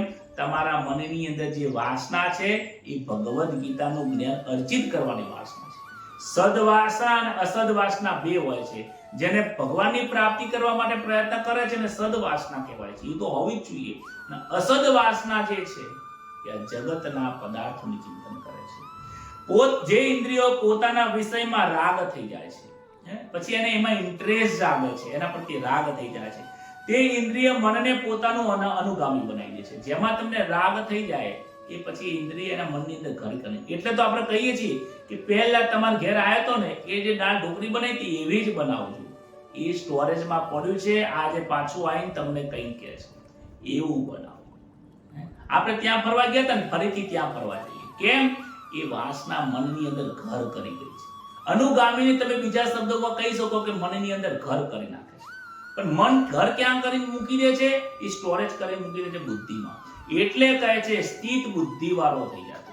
બુદ્ધિને મન એકદમ ક્લિયર કરી દે, વાસનાઓથી મુક્ત કરી દે. અને મનમાં સુખ અને બુદ્ધિ, ભોગ અને બુદ્ધિ પેદા થઈ જાય છે. જે દ્રષ્ટિથી જોવાય છે એ જ વસ્તુ પછી ભોગ ભોગવાની ઈચ્છા થઈ જાય, ખાવાની થઈ જાય, કરવાની ઈચ્છા થઈ જાય, બોલવાની ઈચ્છા થઈ જાય, કોઈને સંભળાવવાની ઈચ્છા થઈ જાય, ગુસ્સામાં થઈ જાય. ભોજન કરતી વખતે કોઈ પદાર્થનો સ્વાદ જીભ ઉપર આવી જાય તો પછી એ જીભને વારંવાર પછી સ્વાદ ચાખવાની ઈચ્છા થઈ જાય. અમારા સદગુરુ મહારાજ દાદા વાસુદેવ મહારાજ હતા ને એ કહેતા કે મનને તમે જેટલું આપશો ને એટલી જ એ મન ઈચ્છાઓ વધારે કરશે. ઘણા લોકો એવું માને કે મનને આપી દો એટલે પછી મન સંતુષ્ટ થઈ જાય. આ મન ક્યારે સંતુષ્ટ થતું નથી. આ મન ક્યારે વૃદ્ધ થતું નથી. આ મનને ક્યારે અણગમો પણ નથી થઈ જતો. તમે એક વખત કોઈ નવો સ્વાદ ચાખી લીધો જો તમને ગમી ગયો તો મન બીજી વખત તમને એક વખત સુખ ભોગવ્યા પછી બીજી વખત સુખ ભોગવવાની ઈચ્છા થાય છે. આ મન ક્યારે ધરાતું નથી. પેટ ધરાઈ જશે, મન ક્યારે નહીં ધરાય. જમ્યા પછી પેટ ખૂબ પેટ ભરાઈ જાય, પેટમાં જગ્યા ના હોય ને તો મનગમતી વસ્તુ આવે ને તો કે હવે જગ્યા તો નહીં રહી, પણ તોય ઈચ્છા તો થઈ જતી હશે. કદાચ અંદર શરીર ના પાડે છે પણ ઈચ્છા વ્યક્તિને થઈ જાય કે પહેલા ના અપાય આ વસ્તુ. હવે તો પેટ ભરાઈ ગયું, હવે જગ્યા નથી એટલે. અને ઘણા લોકો તો જગ્યા ન હોય તો ઠૂસી નાખે, અંદર નાખી દે. વિચાર કરો કેટલો એ રસ પ્રત્યે કેટલી એની આસક્તિ, કેટલો રાગ, કેટલો એનો મનની અંદર એ રસ કેટલો કૂટીની ભરેલો છે. આ તો એક પદાર્થની વાત નથી, જમવાનું એક ઉદાહરણ આપું છું. આવું આ સમાજના અંદર દરેક બાબતની અંદર વાત છે. દરેક જગતના દરેક પદાર્થના દરેક વિષયની છે. કહે છે જ્યાં ઇન્દ્રિયે મનને પોતાનું અનુગામી બનાવી દીધું, ઘર બનાવી દીધું, ત્યાં તરત જ ભોગ બુદ્ધિ પેદા થઈ જાય. પછી બુદ્ધિનું કામ છે નિર્ણય લેવાનું. તરત જ એ નિર્ણય લઈ લેશે. તમે ખરાબ વસ્તુ જોશો ને તરત જ પછી ખરાબ વસ્તુ તમને એવું કરવાનું તમને ઈચ્છા થશે. કોઈ સારી વાનગી જોઈ લીધી તો પછી તરત જ બનાવવાની ઈચ્છા થશે કે ચાલો આ વિડીયો જોયો છે, સારું છે, સરસ છે, ચાલો આપણે ઘેર બનાવીએ. કેમ? તમે બુદ્ધિ ક્રિયા કરવામાં લઈ જાય છે, ભોગ બુદ્ધિમાં લઈ જાય છે. આવી વસ્તુ જો પરમાત્મામાં જો થઈ જાય ભગવદ્ ગીતાની અંદર આવું જ્ઞાન છે, આવું કરવાથી હું અધમ થઈ જઈશ, આવા કર્મો કરવાથી નિષ્કામ બની જવાય, નિષ્કામ કરવાથી શું દરેક પાપોમાંથી મુક્ત થઈ જવાય, નિષ્કામ કર્મ કરવાથી શું પાપ અને કર્મનું બંધન નથી થતું और આપણે પરમાત્માની પ્રાપ્તિ થઈ જાય. આવું જેને રસ જો સ્થિર થઈ જાય ને તો પછી પરમાત્માની પ્રાપ્તિ થઈ જાય. બુદ્ધિ પછી તમને એ દિશામાં લઈ જાય છે. તમે બધા જે લોકો છો એ બધા જ નું મન કેવું છે, તમારા બધાનું મન એક કહેવાય છે ને કે મુમુક્ષુ મન છે તમારું, જિજ્ઞાસુ છે, કંઈક જાણવું છે, કંઈક નવું સાંભળવું છે. અમે રોજ ગીતા સાંભળીએ છીએ પણ આવું જ્ઞાન પ્રાપ્ત નથી થતું. આવી મહેનત કરેલું ફળ, તાજું માખણ અમને કેમ મળતું નથી? એના માટે જ આપણો આ પ્રોગ્રામ છે, એના માટેનો જ આપણો આ કાર્યક્રમ છે. મને પણ આનંદ આવે. હું દરરોજ 7-8 કલાક સુધી એની પાછળ મનન કરું ને, મને ખાવાનું ભૂલી જવાય, બોલવાનું ભૂલી જવાય. ઘરના લોકો વિચાર કરે કે હવે તમારે સંધ્યા પૂજા કરવાનો ટાઈમ થયો, 6:30 ટાઈમ થયો પૂજા કરવાનું બપોરે ભૂલી જવાય, સાંજનું ભૂલી જવાય. યાદ કરાવવું પડે, ઘરવાળા યાદ કરાવવા. ઘરે આજે જ એવું બન્યું કે પપ્પાનો ફોન આવ્યો 10 વાગે. દરરોજ સવારનો નિયમ છે કે મારે અને સદગુરુ મહારાજ વચ્ચે દરરોજ સવારમાં 8 વાગે ફોન પર ચર્ચા થાય, સમાચાર લઈએ. આજે ફોન કરવાનો ભૂલી ગયો. એમનો સામેથી ફોન આવ્યો, મને કે ફોન ના આવ્યો. મેં કીધું વાંચવામાં ફોન કરવાનો રહી. આ વસ્તુ આવે છે. જ્યારે તમારું મન, જ્યારે તમારું લક્ષ્ય આ પરમાત્માની પ્રાપ્તિ તરફ થઈ જશે ને તો તમારું મન બીજે ક્યાંય નહીં જાય. મનને ખબર પડી જશે કે હવે આની લાઈન બદલી નાખી છે, હવે આપણે ઉત્તર તરફ જવાનું છે, દક્ષિણ તરફ જવાનું. તસ્માદ્યસ્ય મહાબાહો નિગ્રહિતાનિ સર્વશઃ ઇન્દ્રિયાણિ ઇન્દ્રિયાર્થેભ્યસ્તસ્ય પ્રજ્ઞા પ્રવૃત્તિષ્ઠા. જે પ્રમાણે આગળના શ્લોકમાં એક અર્થ કરવાનો રહી ગયો, તદસ્ય હરતિ પ્રજ્ઞામ વાયુ ભાવિ નિવાસ્યવતી. એનો મતલબ એવો થાય છે કે કહે છે કે એકલું મન જળમાં નાવને વાયુની માફક બુદ્ધિને હરી લે છે. તમે નદીમાં જતા હોય અને નદીમાં કોઈ વાહન લઈ જતા હોય અને તમે જે દિશામાં તમારે જવાનું હોય એની સામેથી દિશામાંથી જો પવન આવે શું થાય? તમારી નાવ આલક ડોલક થવા લાગે.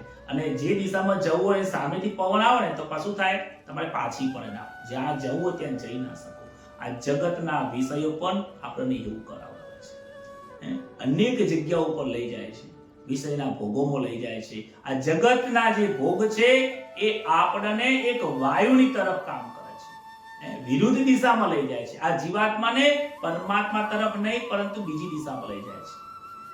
પરંતુ એ જ પવન જે દિશામાં આવતો હોય એના વિરુદ્ધ દિશામાં આપણે જો જવાનું ચાલુ કરી દઈએ તો શું થાય? તો પછી બીજા આપણે તરફ પહોંચી જઈએ છીએ, નાવ બીજી તરફ આપણને લઈ જાય છે.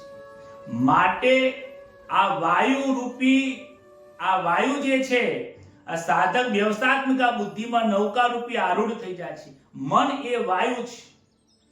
આ વાયુને આપણે જે દિશામાં જવાનું છે એ બાજુ ધક્કો મારો. સમજાય છે?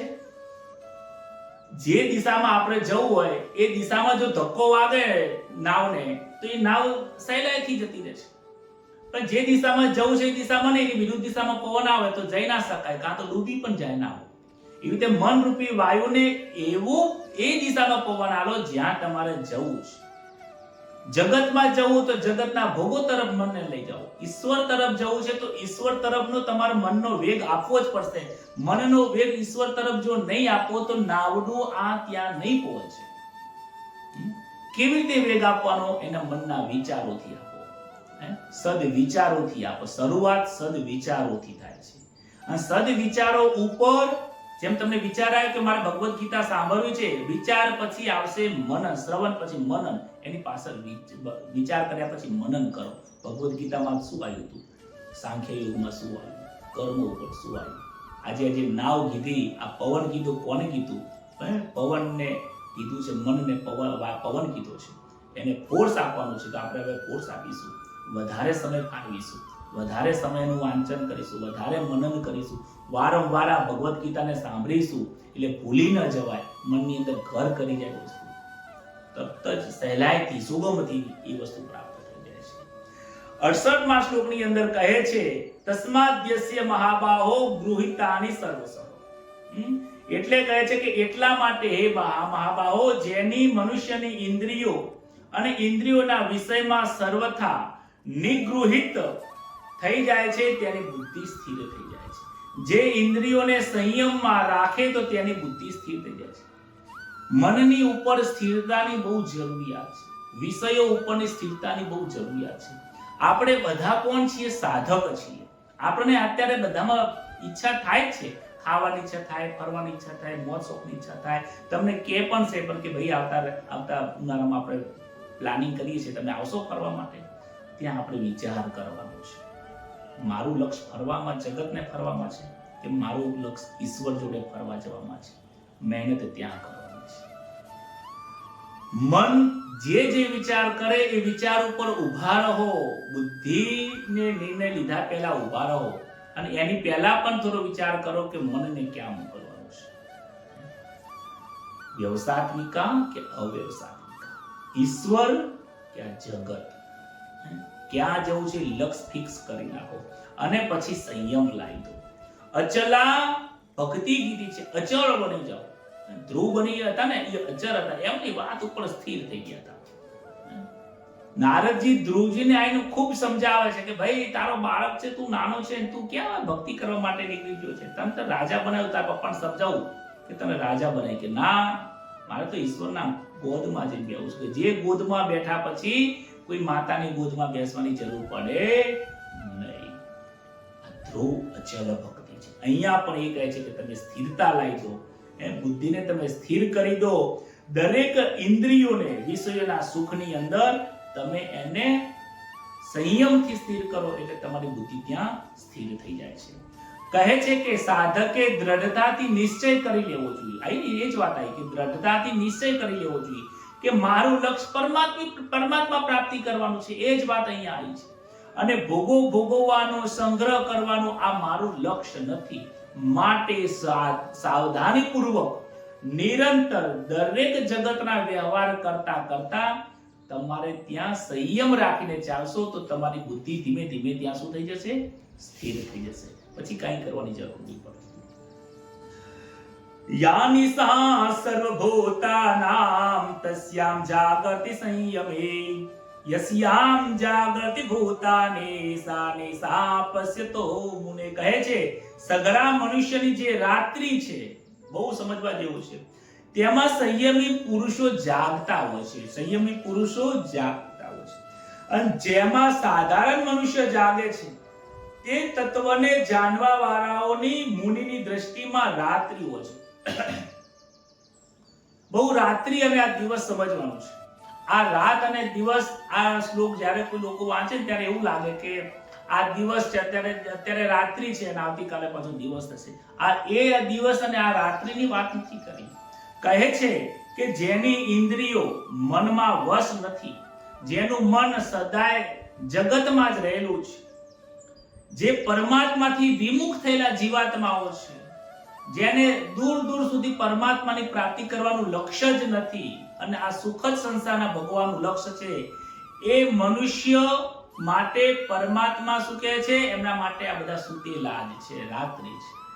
શું કહે છે? એ લોકો માટે આ રાત્રિ છે.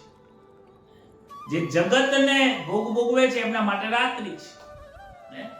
પરંતુ આ સમય જ્યારે જગત સૂતું હોય છે, સૂતું એટલે રાતે ઊંઘે નહીં, આ ભોગવવામાં જે સૂઈ રહ્યા છે, ત્યારે સત્પુરુષો જે સાચા સંતો છે, તમારા જેવા મનુષ્ય જુઓ ને અત્યારે ભગવાનની પ્રાપ્તિ કરવા માટે સાધક બનીને બેઠા છે, એ લોકો માટે અત્યારે જાગૃત અવસ્થા છે. જગત સૂતેલું હોય ત્યારે સંત પુરુષો જાગતા હોય છે. આ રાત દિવસની વાત નથી, સંસારના વાત. ભલે જગતે પછી રાતે ભોગ ભોગવતા હોય કે દિવસે ભોગ ભોગવતા હોય, જગત તો 24 કલાક ભોગ સિવાય બીજું કોઈ ભોગવતું જ નથી.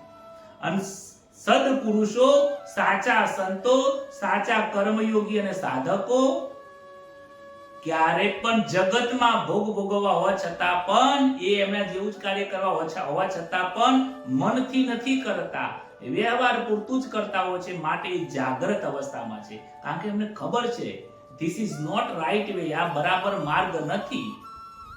આ શરીર ખોટું છે ને, માટે આ ખોટા ને ખોટા જોડે કર્મ કરાવવું પડશે. પરંતુ મારું તો હું પોતે તો ઈશ્વર સ્વરૂપ છું. મારું ઈશ્વરનું ચૈતન્ય સ્વરૂપ મારો એ છે. મારે ત્યાં પહોંચવાનું છે. હું પરમાત્માનો અંશ છું, તો મારે પરમાત્મા ભેગું જવાનું છે. હું અગ્નિનો અંગારો છું, તો અંગારાને અગ્નિમાં જે મૂકી દેવાનું છે, કારણ કે એ સદાય પછી અગ્નિ બની જાય, એ પછી કોળસો ના બને. જો તમે ઈશ્વરનો માર્ગ થોડો પણ છોડ્યો તો તરત જ તમને કોળસો બનાવી દેશે, જીવાત્માની અંદર નાખી દેશે. આટલા સુધી પહોંચ્યા પછી આપણે આવી ભૂલ કરાય નહીં. બોલો રાધે રાધે. સમજાતું હોય તો લખજો રાધે રાધે, કે મહારાજ જયેશભાઈ તમારી વાત સમજાય છે. અને કહે છે કે સાધારણ મનુષ્ય જ્યારે જાગે છે, ભોગ અને સંગ્રહ કરવા લાગ્યા છે, સાધારણ માણસ જાગે છે, હવે આ દિવસની વાત આવી ગઈ, ત્યારે આ તત્વને જાણનાર મુનિની દ્રષ્ટિમાં આ રાત્રિ છે. જે ભોગ ભોગવી રહ્યા છે એ લોકો, ત્યારે એ સજ્જન પુરુષોને શું લાગે છે, તમારા જેવા શું લાગે છે, કે આ બધી રાત્રિ છે. જગત છે એ રાત છે, ઈશ્વરનો માર્ગ એ દિવસ છે. જે દિવસે ચાલે છે ને, દિવસના માર્ગે ચાલે છે ને, એને કોઈ વાંધો આવતો નથી. અને જે રાત્રિના માર્ગમાં ચાલે છે ને, એ તો ઘડીકમાં ઓય અથડાય, ઘડીકમાં અહીંયા અથડાય, ઘડીકમાં અહીંયા અથડાય. સમજાય છે ને? રાત્રિ કોણ? જગત ભોગવે છે, રાત્રિ છે. ઈશ્વરની જે પ્રાપ્તિ કરવા માટે પ્રયત્ન કરે છે એ દિવસ છે. દિવસે ચાલેલો વ્યક્તિ, દિવસે ચાલવા વાળો વ્યક્તિ તો પહોંચી જ જાય, એને રસ્તો મળે કે આ રસ્તો બરાબર છે, આ રસ્તો નથી વાળો. અને પેલા લોકો તો પ્રાણીઓમાં જન્મ થાય ને, કૂતરામાં થાય ને, જીવજંતુઓમાં થાય ને, પાછો પછી ભટકતો પાછો અહીંયા આવે ને, અહીંયા ભોગવી પાછો અહીંયા આવે. આવી ત્યાં જીવાતમાં ખરબત કીડાની જેમ ફરે કરતો હોય છે. આગળના અંદર કહે છે કે મનનશીલ સંયમી મનુષ્યની સંસાર રાત્રિ જેવો દેખાય છે. મનનશીલ સંયમી મનુષ્યને આ સંસાર કેવો લાગે છે? કર્મયોગીના સંસાર કેવો લાગે છે? રાત્રિ જેવો લાગે છે. ત્યારે ભગવાન આગળ કહે છે, આપૂર્યમાન મચલ પ્રતિષ્ઠમ સમુદ્રમાપ પ્રવિશાંતિ યદવત તદવત કામાયમ પ્રવિશાંતિ સર્વે સશાંતિમાપ્નોતિ કામકામી. જેવી રીતે સઘરા નદીઓનું જળ ચારે તરફ થી દ્વારા પરિપૂર્ણ સમુદ્રમાં આવીને મળે છે, જેમ દરેક નદીઓનું પાણી સમુદ્રમાં આવીને મળે છે, પરંતુ સમુદ્ર પોતાની મર્યાદા છોડતો નથી, અચલ અને પ્રતિષ્ઠિત રહે છે. શું કરે છે? અચલ અને પ્રતિષ્ઠિત રહે છે. તમે જુઓ, શિયાળો હોય, ઉનાળો હોય કે ચોમાસું હોય, નદીઓ સતત એનું પાણી ક્યાં લઈ જાય છે? કે પહાડો ઉપર લઈ જાય છે? ના, પહાડોનું પાણી સમુદ્રમાં હોય છે. સમુદ્રમાં અનેક પ્રકાર નદીઓનું પાણી આવે છે, અને એ પાણી સમુદ્રમાં આવવા છતાં પણ સમુદ્ર ક્યારે એની મર્યાદા છોડતો ને આટલું બધું ઉભરાઈને સમુદ્ર ઉભરાઈને ક્યારે બહાર આવે છે? યુગોથી નદીઓનું પાણી આયાત કરે. અરે શિયાળામાં ને ઉનાળામાં તો ગણો કે થોડું પાણી આવે, ચોમાસામાં તો સમુદ્રમાં વરસાદ પડતો હોય અને પૃથ્વી ઉપર વરસાદ પડતો, નદીઓ ભરાઈને જતી હોય, છતાં પણ સમુદ્ર જેમ છલકાતો નથી, અચલ બનીને રહે છે. એવી જ રીતે શું કહે છે? પરંતુ મર્યાદા છોડતો નથી, અચલ અને પ્રતિષ્ઠિત રહે છે. તેવી જ રીતે સઘરા પદાર્થો, ભોગ પદાર્થો જે સંયમી મનુષ્યમાં વિકાર ઉત્પન્ન કરી શકતા નથી. જે સંયમી છે, જે મનુષ્ય પોતાના મનના સ્થિર કર્યું છે, જે પોતાના મનની વાત નથી માનતો, જીતેન્દ્રિય બન્યો છે, અંતઃકરણ ઉપર જેને સ્થિરતા પ્રાપ્ત કરી છે, આવા લોકો જગતમાં રહે, જગતમાં વ્યવહાર કરે, છતાં પણ આ માયા રૂપિયા જે જગતની અંદરથી આ વિષય અને વિકાર આ કર્મયોગીને કોઈ ફરક પાડતો નથી, એના પર કોઈ અસર થવા દેતી નથી. અને એ વ્યક્તિ, આવા વ્યક્તિઓ જેના ઉપર અસર નથી થતી, એવા વ્યક્તિઓ પરમ શાંતિને પ્રાપ્ત થાય છે. પેલી શાંતિ વાત કરી છે, પરંતુ અહીંયા તો ભગવાનને નિશ્ચલ કરીને કહી દીધું છે, કોન્ફિડન્સ થી કહી દીધું છે કે પરમ શાંતિ એટલે પરમાત્મા તત્વને પ્રાપ્તિ થાય છે. કેવા લોકો પ્રાપ્ત થાય છે? હવે તમને એમ લાગશે કે મહારાજ તમે જગતને એમ કહો છો સ્થિર, સમુદ્રને તમે સ્થિર કહો છો, સમુદ્ર સ્થિર ક્યાં છે? હિલોડા આખો માર્યા જ કરે છે પવનના વેગોની કેમ. તો તમે જે વિચારો છો ને એ વસ્તુ નથી. સમુદ્ર સ્થિર છે. સમુદ્રના પેટાની અંદર જળ કેવું છે? શાંત છે. પોતાના સ્વ સ્વરૂપની અંદર આનંદ સ્વરૂપ છે. અને એની અંદર ઉપરનો જે ભાગ છે એ જગત છે, અંદરનો જે ભાગ છે એ પરમાત્મા તત્વના આનંદ સ્વરૂપનો છે. સમુદ્ર હંમેશા માટે આનંદ કરી રહ્યો છે, શાંત છે, સ્થિર છે, એક જગ્યા ઉપર જ છે. પણ તમને જે દેખાય છે ઉપર એ વાયુ રૂપી મન રૂપી વાયુના પવનો આવે છે અને પાછું પાણી ક્યાં આવી જાય છે? બહાર નથી જતું રહેતું, એના એક કિનારા પરથી પાણી પાછું સમુદ્રમાં જતું રહે છે. એટલે આ જગતની અંદર કર્મયોગીને આવા સજ્જન પુરુષો જે છે, જે આવા બુદ્ધિશાળી જે લોકો છે, એ ભલે સંસારમાં રહે, અનેક પ્રકારના દુઃખ આવે, અનેક પ્રકારના વ્યવહારો આવે, અનેક પ્રકારના વિષયોના સુખ એમની સામે આવીને ઉભા રહે, છતાં પણ એ વ્યવહાર જેટલી જરૂરિયાત છે એટલો કરે અને પાછા જેમ સમુદ્રનું પાણી પાછું આવે એ રીતે પોતે પોતાના મનની અંદર જે એમનું લક્ષ્ય છે એ લક્ષ્ય તરફ જતા રહેતા હોય છે. આવા લોકોને પરમ શાંતિ મળે છે. સંસારનું સુખ ભોગવવા છતાં પણ એમાં ન ભોગવાઈ જતા ઈશ્વરની સાથે જ ભોગની અંદર રહે છે. વ્યવહાર કરે એમાં વનઈ ન છે. સઘળી નદીઓ આવે છે, અનેક પ્રકારની લોકોનું પાણી આયા જ કરે. આ શરીર છે તો દુઃખ તો આવવાનું જ છે, શરીર છે એટલે વ્યવહાર તો આવવાનો જ છે. કારણ કે શરીર નાશવંત છે તો શરીરના વ્યવહારો પણ નાશવંત છે, સુખ દુઃખ પણ નાશવંત છે. આવું સમજીને સજ્જન લોકો, કર્મયોગી આવા સાધકો એમનું લક્ષ્ય છોડતા નથી અને પરમ શાંતિને પ્રાપ્ત થાય છે. નદીઓના સમુદ્ર મળે પણ સમુદ્ર સ્થિર રહે છે. ઈચ્છાઓ અનેક આવે પરંતુ તેમાં સ્થિર રહે છે. મન વાયુના જેમ વેગોનો ઘણા યોગો કરશે, આ કરી લઈએ, આવું કરી લઈએ, પણ એક વ્યવહાર એ સ્થિર ઉભો રહી જોવે છે કે આ મારા માટે યોગ્ય છે, મારું લક્ષ્ય છે, એમાં આ કાર્ય છે, નથી તો એને છોડી દે. એ પછી વ્યવહારની ચિંતા ના કરે, સમાજની ચિંતા ના કરે, સુખની ચિંતા ના કરે, દુઃખની ચિંતા ના કરે. કારણ કે એના મનમાં ચિંતા જેવો શબ્દ છે ને, ચિંતાને ચિંતામાં બાળી દીધી હોય. આવા ચિંતાને ચિંતામાં બાળી દીધી હોય. એમના જીવનના ડિક્શનરીમાં ક્યાંય ચિંતા જેવું હોય જ નહીં, સુખ દુઃખે ના હોય, સમાન બની જાય છે. પરમ શાંતિને પ્રાપ્ત થાય છે. વિહાય કામાન્યઃ સર્વાન પુમાંશ્ચરતિ નિસ્પૃહ નિર્મમો નિરહંકાર સશાંતિમધિગચ્છતિ.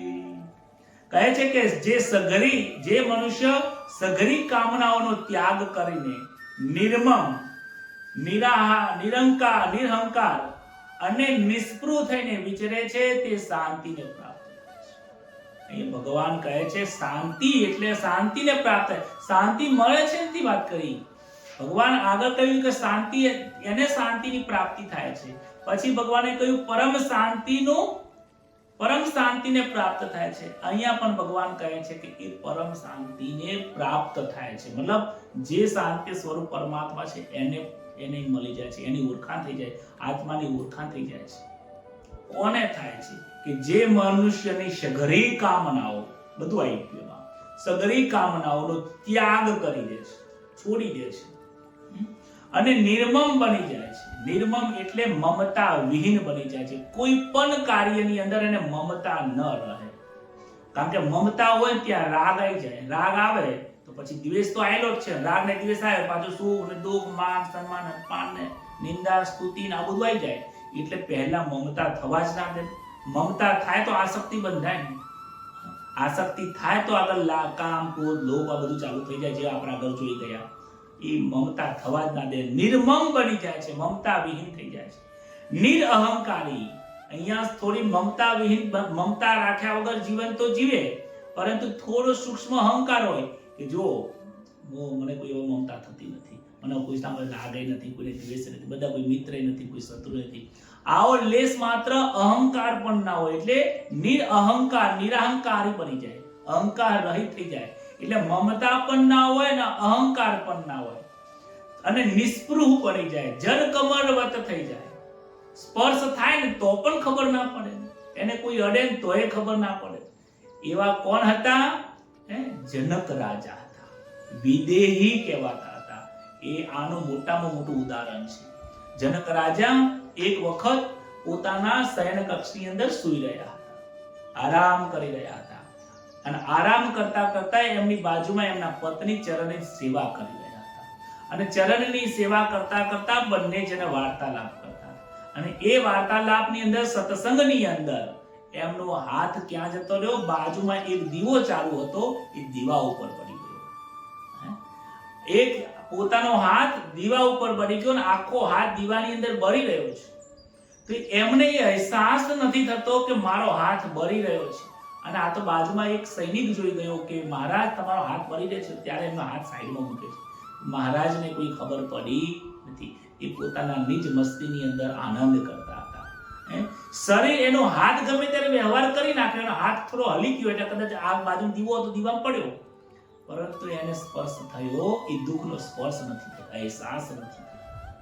આવું ક્યારે બનતું હોય? જ્યારે મન એને શુદ્ધ કરી દીધું હોય, અંતઃકરણને વશ કરી દીધું હોય. જનક રાજા એમના શબ્દોમાં કહે છે, આજે મારું મન, આ જનક રાજા વિશ્વામિત્રને કહે છે કે આ બાળકને જોઈને મારું મન વિહવર બની રહ્યું છે, મારું મન આકર્ષિત થઈ રહ્યું છે. મારું મન કોઈ વ્યક્તિમાં આકર્ષિત ન થાય મહારાજ. જનક રાજા કહે છે કે પ્રભુ, કે આ કોઈની અંદર મારું મન આકર્ષિત થાય, આ વ્યક્તિને, આ બાળકને જોઈને મારું મન આકર્ષિત થાય છે. આ સામાન્ય પુરુષ નથી, આ પરમાત્માનું સ્વરૂપ છે. આ પરમાત્મા ખુદ આયા છે અહીંયા. એ ઓળખી ગયા હતા જનક રાજા કે રામચંદ્ર જે શ્રી રામ છે એ સામાન્ય અયોધ્યાનો એ યુવરાજ નથી, દશરથનો નંદન, દશરથ પુત્ર નથી. આ પરમાત્માનો અંશ છે. આ પરમાત્માએ ખુદ જન્મ લઈને આવ્યા છે. કારણ કે મારું મન ફક્ત ને ફક્ત પરમાત્મા જ આકર્ષિત કરે છે, જગત આકર્ષિત નથી કરી શકતું. કોઈનામાં મારું મન જતું નથી. અહીંયા મારું મન ગયું, મતલબ આ પરમાત્મા છે. વિચાર કરો, પોતાના મન ઉપર કેટલો વિશ્વાસ ને કેટલી દ્રઢતા અને કેટલી કંટ્રોલ, એમના મન ઉપર કેટલો સંયમ છે. કોઈ જગત માની જતું, જેવું મન ગયું તરત જ ખબર પડી કે આ લોચું, આ મારું સ્વરૂપ છે. આવું જેનું મન થઈ જાય, નિસ્પૃહ થઈ જાય છે, નિર્મમ થઈ જાય, નિરહંકાર થઈ જાય છે. અને આવું જ આ રીતે મમતા વગર, અહંકાર વગર અને નિસ્પૃહ થઈને આ જગતમાં પલન, પછી ભલે ગમે તે કર્મ કરે, એને એ કર્મનું ફળ મળતું નથી અને શાંતિને પ્રાપ્ત થાય છે. એટલે જ કહે છે કે બધી કામનાઓ, જેટલી ઈચ્છાઓ હોય, જેટલી ઈચ્છા થાય એટલું દુઃખ, જેટલી ઈચ્છાઓ ઓછી એટલું જગતમાં સુખ. આવો 72મા શ્લોકો પર અભ્યાસ કરીને આપણે વિચારીને પછી વિરામ આપીશું. એસા બ્રાહે સ્થિત પાર્થ નૈનામ પ્રાપ્ય વિમોહ્યતિ સ્થિત્વા સ્યામંત કાલેપી બ્રહ્મ નિર્વાણ મૃષ્યતિ. કહે છે, હે પૃથાનંદન, આ બ્રાહ્મી સ્થિતિ છે, જે નિર્મોહ થઈ ગયો છે, નિર્મમ થઈ ગયો છે, નિરહંકારી છે અને જળ કમરવત નિસ્પૃહ થઈને રહે છે, એ વ્યક્તિને શું કહેવાય છે? બ્રાહ્મી સ્થિતિ, બ્રહ્મ સ્થિતિ કીધી છે. એને કોઈ જ ફરક પડતો નથી. અને આ સ્થિતિને પામ્યા પછી વ્યક્તિ આ જગતમાં ક્યારે મોહ પામતા નથી. એટલે તો જનક રાજાએ કીધું કે મારું કોઈ જગ્યાએ મન જાય જ નહીં. મન એમનું સ્થિર હતું. મન ઉપર એટલો સ્થિર પણ હતું અને મન ઉપર વિશ્વાસ પણ હતો. આપણે તો મન ઉપર વિશ્વાસ નહીં. એમને તો મન ઉપર વિશ્વાસ હતો. ક્યારે જગતને મોહિત થતું નથી. આ સ્થિતિ અંતકાળે પણ જો થઈ જાય, આવી સ્થિતિ જો અંતકાળે પણ કોઈ વ્યક્તિની થઈ જાય તો નિશંક, કોઈ શંકા વગર એ વ્યક્તિ આ બ્રહ્મ સ્થિતિને મને પ્રાપ્ત થઈ જાય. જો આખી જિંદગી એને ભગવાનનું ભજન ના કર્યું હોય, મૃત્યુના સમય ઉપર પણ જો આવી સ્થિતિ થઈ જાય ને, તો હે અર્જુન, એ વ્યક્તિ મને પ્રાપ્ત થાય છે. તો આમાં એક થોડી શંકા જતી હોય, ઘણા સંતોને શંકા જતી હોય છે કે આખી જિંદગી ભોગ અને વિલાસમાં જીવન નીકાળ્યું હોય અને આખી જિંદગી જગતમાં જ રચ્યા પચ્યા હોય, તો મૃત્યુ સમય પણ એનું મન એ જગતમાં જ રહેતું હોય છે, ઈશ્વરમાં નથી જતું. આ પણ વાત સત્ય છે. અને ઈશ્વર કહે છે એ પણ વાત સત્ય છે કે મૃત્યુ સમય પણ જો થઈ ગયું, પણ જો થઈ ગયું તો એની વાત છે, જો અને તોની વાત છે. આ સ્થિતિમાં જો અંતકાળે જો આવું થઈ જાય તો મને પ્રાપ્ત થાય. જો શબ્દ વાપર્યો એનો મતલબ એવો છે કે લાખો કરોડો અબજોમાં એકાદ વ્યક્તિ જ એવું હોય છે કે પૂર્વજન્મનું કોઈ એવું પુણ્ય પ્રાપ્ત થયું, પૂર્વજન્મનું કોઈ એવું જે કોઈ જ્ઞાન અને એ મૃત્યુના સમયે ઉદ્ભવ થઈ જાય તો આવી અવસ્થાને પ્રાપ્તિ થાય છે. બાકી જનરલ આપણા જેવા દરેક લોકો જે છે આખી જિંદગી પૈસો નોકરી ધંધો સ્ત્રી કુલ ખાવ પીવું ફરવું હરવું મોજ શોખ આનંદમાં આવી જિંદગી જીવ્યા હોય આવા લોકોને મૃત્યુ સમય ઉપર ક્યારે પણ એમને અવસ્થાની અંદર આવું જ્ઞાન પ્રાપ્ત થતું નથી. આખી જિંદગી સ્કૂલમાં ના ગયા હોય અને જો 10મા ધોરણની પરીક્ષા આલવા જાય તો કેવી રીતે પાસ થાય? આપણે પહેલું ધોરણનું પહેલું પગથિયું છે. આવી રીતે થોડી પગથિયા પડતા જઈશું. એક દિવસ એવી સ્થિતિ આવશે કે આપણી પણ આ બ્રહ્મની સ્થિતિ થઈ જશે, આપણને પણ પરમ તત્વની પ્રાપ્તિ થઈ જશે. આજ વાત સાથે આજને બીજો અધ્યાય આપણો અહીંયા સંપન્ન થાય છે. બીજા અધ્યાયનું જ્ઞાન પણ આપણને આપી દીધું છે. ભગવાને કહે છે બીજા અધ્યાયની અંદર આપણને સાંખ્ય યોગનું જ્ઞાન પ્રાપ્ત થયું છે અને કર્મ યોગની શરૂઆતનું જ્ઞાન પ્રાપ્ત થયું છે. ઓમ તત્સત ઇતિ શ્રીમદ ભગવદ ગીતાયામ સુપનિષત્સુ બ્રહ્મ વિદ્યાયામ યોગ શાસ્ત્રે શ્રી કૃષ્ણ અર્જુન સંવાદે સાંખ્ય યોગ નામ દ્વિતીયોધ્યાય. બોલો શ્રી કૃષ્ણ કનૈયા લાલ કી ભાગવત ભગવાન કી જય. આવો આજે ફરીથી કીર્તનમાં મંજીના તાલે ભગવાનમાં એકતાર થઈએ. એક તાર ઈશ્વર એક જ છે, મારું મન ઈશ્વર એકની અંદર રમે એ જ ભાવથી આવો આપણે શું કીર્તન કરીએ. હરે રામ રામ રામ હરે હરે, હરે કૃષ્ણ કૃષ્ણ કૃષ્ણ હરે હરે, હરે રામ રામ રામ હરે હરે, હરે કૃષ્ણ કૃષ્ણ કૃષ્ણ હરે હરે, હરે રામ રામ રામ હરે હરે, હરે કૃષ્ણ કૃષ્ણ હરે હરે. કૃષ્ણ કનૈયા લાલ કી જય. રામચંદ્ર ભગવાન કી જય. ભાગવત ભગવાન નમઃ. પાર્વતી પતય. હર હર મહાદેવ. આજે સાંખ્ય યોગ અને સ્થિત પ્રજ્ઞાના લક્ષણો અને શાંતિ, પ્રસન્નતા, પરમ શાંતિ, સુખની પ્રાપ્તિ કેવી રીતે થાય છે એ બધું આપણને આજના આ અધ્યાયની અંદર આ જ્ઞાન પ્રાપ્ત થયું. આ જ્ઞાનને બીજે ક્યાંય સ્થાપિત ન કરતા, આ જ્ઞાનને જેમ અર્જુનને ભગવાને કહ્યું છે કે તું આ જ્ઞાનને તારા હૃદયમાં તારી બુદ્ધિમાં સ્થિર કરજે, તો ક્યારેક બીજી વખત ફરીથી તને ઈચ્છા થશે તો આ જ્ઞાનને આજે આપણે સૌ હૃદયમાં સ્થાપિત કરીએ, મનમાં સ્થિર કરીએ અને વારંવાર મનના આ જ્ઞાનને વારંવાર મનને આ વિચાર આપીએ, સન્માન માર્ગે ચાલીએ. એ જ વાત સાથે મારી વાણીને હું અલ્પ વિરામ આપું છું. આવતીકાલે ત્રીજો અધ્યાય કર્મયુગને ફરીથી વધારે જ્ઞાન પ્રાપ્ત કરવા માટે ફરીથી મહેનત કરીશું, ફરીથી અભ્યાસ કરીશું અને આ જ્ઞાનને આપણે ઉત્સાહની અંદર ડૂબીને આનંદ કરીશું. બોલો શ્રી કૃષ્ણ કનૈયા લાલ.